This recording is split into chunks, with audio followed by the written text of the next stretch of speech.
For over 2,000 years, people believed Atlantis was a real lost empire buried beneath the sea. But what if the entire legend began as a prank? A philosophical joke that spiraled so far out of control, it fooled explorers, scientists, and conspiracy theorists for centuries? Imagine an entire civilization vanishing overnight. Temples swallowed by waves, golden towers crumbling into the sea, and a once great empire erased from the face of the earth. For over 2 millennia, the world believed this tale. Explorers chased it, scholars debated it, and treasure hunters risked their lives searching for it. But what if I told you Atlantis never existed at all? That's right. The mythical underwater kingdom that inspired centuries of obsession might have been nothing more than a clever story, a philosophical fable meant to teach a lesson, not describe a place. Yet somehow, this ancient lie outlived its author, fooled scientists, inspired entire religions, and even shaped modern conspiracy theories. Welcome to Nutty Time Tales, where we dig into the strangest, darkest, and most mind-twisting moments in history. In this episode, we'll uncover how one story, told by a philosopher over 2,000 years ago, morphed into one of humanity's greatest hoaxes. From fake maps and Nazi expeditions to bizarre discoveries at the bottom of the ocean, this is the story of how Atlantis refused to die. Picture this. It's around 360 BCE in ancient Greece. The philosopher Plato, one of the greatest minds in history, sits in his academy surrounded by eager students. He isn't writing a history book or a travel journal. He's crafting a story, a grand moral tale, and that story would become one of the most misinterpreted pieces of writing ever created. The Tale of Atlantis. Plato's 2 dialogues, Timaeus and Critias, describe a dazzling island empire that existed 9,000 years before his own time. This land, he claimed, was more advanced than any civilization known, with massive temples of gold and orichalcum, canals that stretched across the island, and a capital ringed by glittering walls. Its people were strong, wise, and wealthy, until arrogance and greed consumed them. Then, in one terrifying day and night, Atlantis sank into the sea. But here's the nutty twist. Plato never meant for anyone to take it literally. Atlantis wasn't history. It was a philosophical allegory. He used it to symbolize the downfall of human pride and corruption. In the story, Atlantis represented the ideal society gone wrong, while Athens, his homeland, symbolized virtue and balance. It was a moral fable, the kind you'd find in modern science fiction or satire. So how did a fictional metaphor turn into one of the most hunted, lost cities in human history? It started with Plato's credibility. He wasn't a novelist. He was a respected thinker whose student Aristotle helped shape Western science. So when Plato casually dropped that his story came from Egyptian priests who told it to the Greek sage Solon, people listened. Over time, readers began to wonder, what if he wasn't exaggerating? What if Atlantis really existed? Fast forward a few centuries, and philosophers, priests, and travelers began connecting the dots that weren't there. The Mediterranean was full of sunken ruins and myths of flood disasters, from Santorini's volcanic eruption to Noah's flood. Each tale seemed to echo Plato's story. Before long, Atlantis became the ultimate missing link, a real-world Eden that once held secrets of the gods, and the real madness began not in ancient Greece, but during the Age of Discovery, when explorers and scientists tried to prove Atlantis existed and ended up rewriting history, faking evidence and fooling generations. Imagine it's the 15th century. Europe is exploding with curiosity. Columbus hasn't even reached the Americas yet, but everyone's obsessed with finding new worlds. Gold, spices, lost kingdoms, and divine secrets. Among these dreamers, one story shines brighter than all the rest, Atlantis. To the explorers of the Renaissance, Plato's words sounded less like a fable and more like a geographical challenge, a mystery waiting to be solved. And so began one of the strangest treasure hunts in human history. Let's start with one of the first clues that fueled this obsession. The Piri Reis map of 1513. Drawn by an Ottoman admiral using ancient sources, it mysteriously depicted the coast of South America and even parts of Antarctica, centuries before those places were officially mapped. Scholars later claimed it was proof of some forgotten advanced civilization, maybe even Atlantis itself. Of course, there was one small problem. The map was completely misunderstood. The Antarctic landmass wasn't Antarctica at all. It was a distorted version of South America. But in the 16th and 17th centuries, that kind of error didn't stop people. In fact, it excited them. Soon, everyone had a theory. Some said Atlantis lay off the coast of Spain near the Azores. Others swore it was hidden under the Sahara Desert, swallowed by sand instead of sea. And others still, especially those exploring the New World, declared that the Americas were Atlantis reborn. One of the boldest believers was Ignatius Donnelly, a U.S. congressman and amateur historian from the 19th century who became the ultimate Atlantis influencer. In his 1882 bestseller Atlantis, the Antediluvian World, he claimed that every great civilization, the Egyptians, the Mayans, the Greeks, all descended from the people of Atlantis. To him, Atlantis was the mother of civilization, a super race wiped out by the flood but leaving traces of their genius everywhere. The idea spread like wildfire. Newspapers, explorers, and even early archaeologists began searching for evidence. But here's where things get nutty. A lot of that evidence turned out to be completely fake. In 1678, a self-proclaimed scholar named Olof Rudbeck declared that Sweden was Atlantis. Seriously. He rewrote entire chunks of history to fit his theory. He even claimed the Swedish language was the original tongue of mankind. Spoiler, it wasn't. Then came the 19th century spiritualists, who said they could communicate with the lost Atlanteans through seances. They described crystal towers, psychic technology, and aircraft powered by vibrations of the soul. These wild ideas later inspired theosophy and even early science fiction. The myth had officially gone off the rails, turning from philosophy into pseudoscience, nationalism, and straight-up fantasy. By the early 1900s, Atlantis wasn't just a lost city anymore. It was a mirror for human imagination. Whatever you wanted to believe in, whether it was aliens, Aryans, or ancient magic, you could fit it neatly into Atlantis. And then came one of the darkest twists of all. A group of European scholars and mystics would take the Atlantis legend and twist it into a horrifying ideology, one that justified war, racism, and genocide. If you thought Atlantis was just a harmless legend about a sunken island, think again. By the 1930s, the story of Atlantis had been twisted into something far darker, a weapon of ideology. Let's rewind to early 20th century Germany, a nation broken after World War I, humiliated, economically ruined, and searching for identity. Among the ruins, certain groups began reaching for ancient myths to rebuild their pride. And none was more intoxicating than the myth of Atlantis. Enter Heinrich Himmler, one of Adolf Hitler's top commanders, the man behind the SS. Himmler wasn't just obsessed with military power, he was obsessed with occult history. He truly believed the German people were descendants of a lost super race, the Atlanteans. In his view, Atlantis wasn't just real. It was the cradle of an ancient Aryan civilization destroyed by floods. The survivors, according to his twisted theory, migrated north and became the ancestors of modern Germans. To prove this, Himmler founded an organization called the Ahnenerbe, a pseudo-scientific think tank dedicated to uncovering the ancient truth of Aryan supremacy. But what they really did was bizarre. They went on expeditions to Tibet, Scandinavia, and even South America, searching for proof that the Aryans, the children of Atlantis, once ruled the world. They measured skulls, collected myths, and photographed temples, all to fit a pre-written narrative. When evidence didn't exist, they made it up.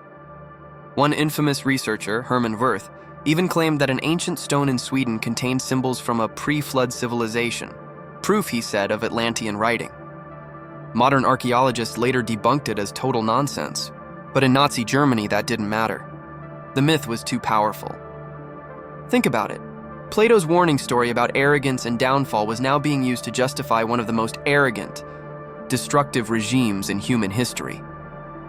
The Nazis believed they were restoring the lost glory of Atlantis, reclaiming their divine heritage. But just like the mythical city itself, their empire drowned in violence and fire. After World War II, much of the world dismissed Atlantis as an embarrassing relic of pseudoscience. But the damage had been done. The myth had shown how easily people could turn fiction into fanaticism.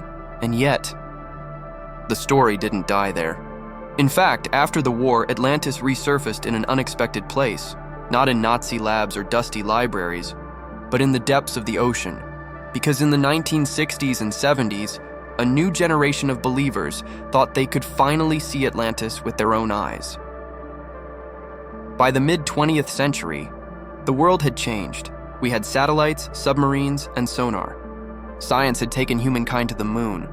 Yet somehow, people still wanted to find a mythical city under the sea, and the obsession reached fever pitch during the 1960s and 70s, the golden age of underwater exploration and conspiracy theories. It was a time when every sonar blip, every grainy photograph, and every weird rock formation became proof that Atlantis was real. The craze truly began in 1968, off the coast of Bimini, a small island in the Bahamas. A group of divers claimed to have discovered massive stone blocks arranged in neat rectangular patterns on the seafloor. Newspapers called it the Road to Atlantis. Photos of the so-called Bimini Road spread like wildfire. People swore it looked like an ancient man-made highway, submerged for thousands of years. Even the legendary psychic Edgar Cayce, who had died years earlier, had predicted that Atlantis would rise near Bimini in 1968 or 1969. That eerie coincidence made believers lose their minds. But here's where things get nutty. When scientists actually investigated, they discovered that the road wasn't a road at all. It was natural beach rock split by the tides into geometric patterns. Completely natural, but incredibly deceptive. Still, logic didn't matter to true believers. Atlantis fever had gone viral. Magazines like Life and National Geographic received hundreds of letters claiming to have found evidence. One fisherman near Spain said he caught a gold brick from Atlantis. Another diver claimed to have seen a marble column near Cuba, which turned out to be a coral formation. Then came the age of sonar scans.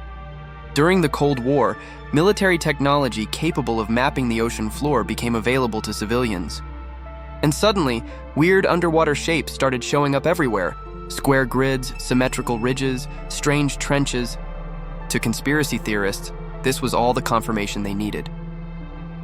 The wildest example came in 2001, when Google Earth-like sonar imaging appeared to show a perfect city grid, complete with streets and avenues, off the coast of the Canary Islands. Atlantis truther forums went absolutely berserk. But once again, scientists stepped in and calmly explained. It was an artifact of sonar mapping, caused by overlapping data paths from survey ships. In short, a glitch. Atlantis had been found by software bugs.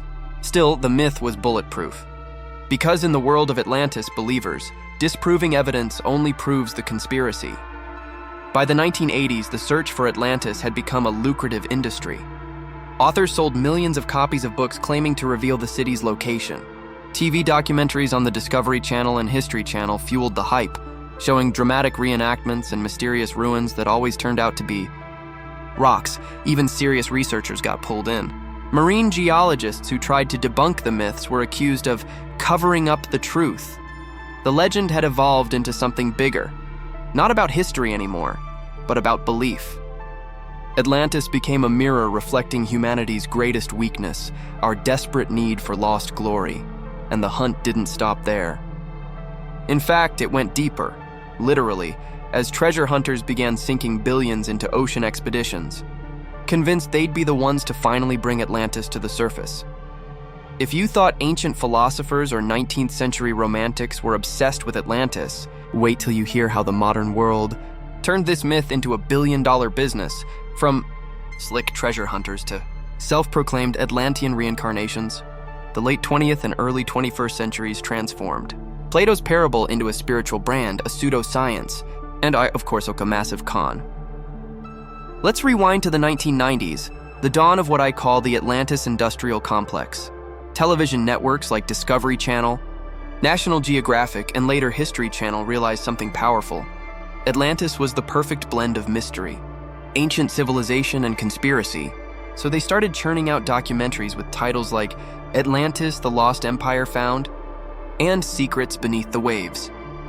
These shows always followed the same formula: a dramatic intro, a few blurry sonar scans, and some experts with questionable credentials whispering about ancient power crystals. And it worked. Ratings skyrocketed. The myth sold, again. But this time, the obsession wasn't just about fame or curiosity. It was about cash. Dozens of exploration companies popped up across the world, claiming they'd found Atlantean ruins off the coast of Cuba, Malta, and even Japan. Investors poured in millions, only to discover later that these ruins were coral reefs or volcanic formations. One company even staged fake dive footage with concrete blocks dropped onto the ocean floor for dramatic effect. Yep, Atlantis had officially gone corporate. Meanwhile, the New Age movement hijacked the myth entirely. According to self-styled gurus, Atlantis wasn't just a lost civilization.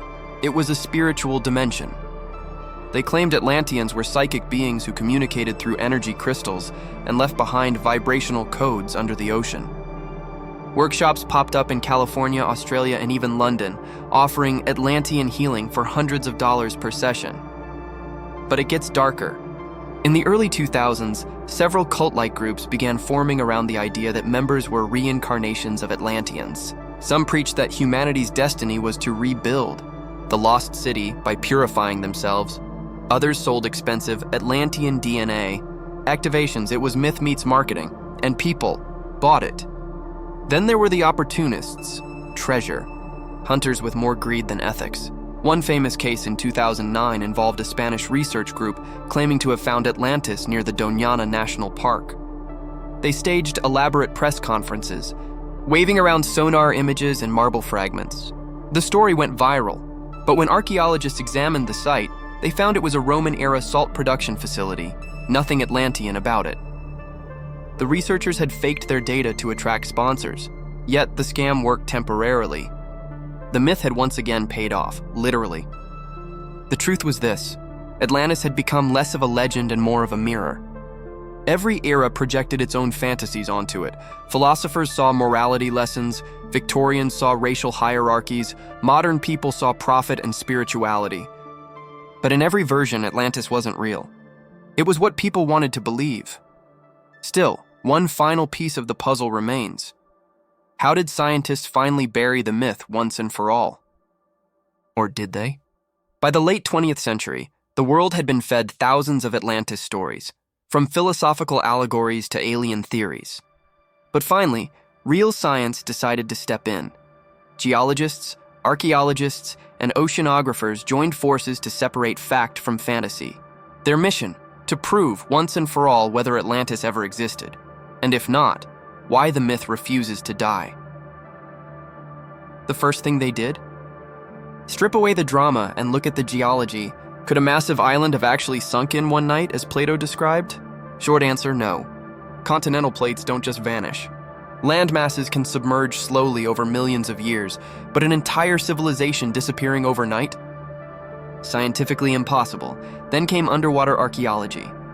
From the Mediterranean to the Caribbean, teams scanned the seafloor for traces of ruins or man-made structures. What they found was fascinating, but not mythical. Coral reefs shaped like walls, rock formations resembling staircases, volcanic ridges mistaken for pyramids. Nature, it turns out, is an incredible sculptor, and one with a dark sense of humor. In the Aegean Sea, scientists discovered Santorini, Thera, an ancient volcanic island that exploded around 1600 BCE, wiping out part of the Minoan civilization. For a while, this looked like the smoking gun, a wealthy, advanced island destroyed by fire and water in a single day. Sound familiar? But deeper research revealed that while Santorini's eruption was devastating, the Minoans didn't vanish. They migrated. There was no single sunken empire. The Atlantic Ocean, too, held mysteries. From the Azores to Cuba, sonar images captured eerie, grid-like patterns beneath the waves. Atlantis fever reignited until oceanographers revealed they were nothing more than digital artifacts from Google Earth's mapping software. Literally, glitches in the matrix. But perhaps the most mind-bending discovery wasn't about what scientists found. It was about why humans believed in Atlantis at all. Psychologists and historians began analyzing Plato's story not as history, but as a cautionary tale.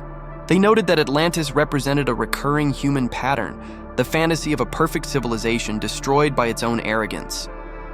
Every generation sees itself reflected in that fall, the warning that too much pride, wealth, or technological power can lead to ruin. In other words, Atlantis wasn't a place, it was a prophecy. But here's where things get truly nutty. Even after decades of debunking, belief in Atlantis refuses to die. Polls show that nearly 50% of Americans believe Atlantis really existed. Why? Because we want to believe that somewhere beneath the waves, a lost paradise waits, untouched, mysterious, and full of forgotten wisdom. And scientists, despite their evidence, aren't entirely free from doubt either. Every few years, a new sonar scan, a new discovery, or a new lost city in the sands of Egypt reignites whispers. What if Atlantis wasn't entirely fiction? Because that's the true power of a great myth. It adapts, it survives, and it always keeps us searching. So, after thousands of years of theories, hoaxes, sonar scans, and spiritual awakenings, what do we really have? A story. A story so powerful that it shaped explorers, inspired empires, and birthed centuries of obsession. Plato probably never imagined that his little philosophical parable about arrogance and downfall would lead to treasure hunters digging through the Bahamas, submarines scanning the seafloor, and New Agers channeling Atlantean wisdom through crystals. But that's what makes Atlantis one of the most enduring myths in human history. It tells us more about us than about the sea, because every generation has its own version of a lost world, a perfect civilization that slipped away just before we could grasp it. The Romans dreamed of golden ages. The Victorians longed for noble empires, and we dream of rediscovering something that proves we were once greater, that maybe humanity's best days are behind us. But maybe the truth is even stranger. Maybe Atlantis never sank because it was never real.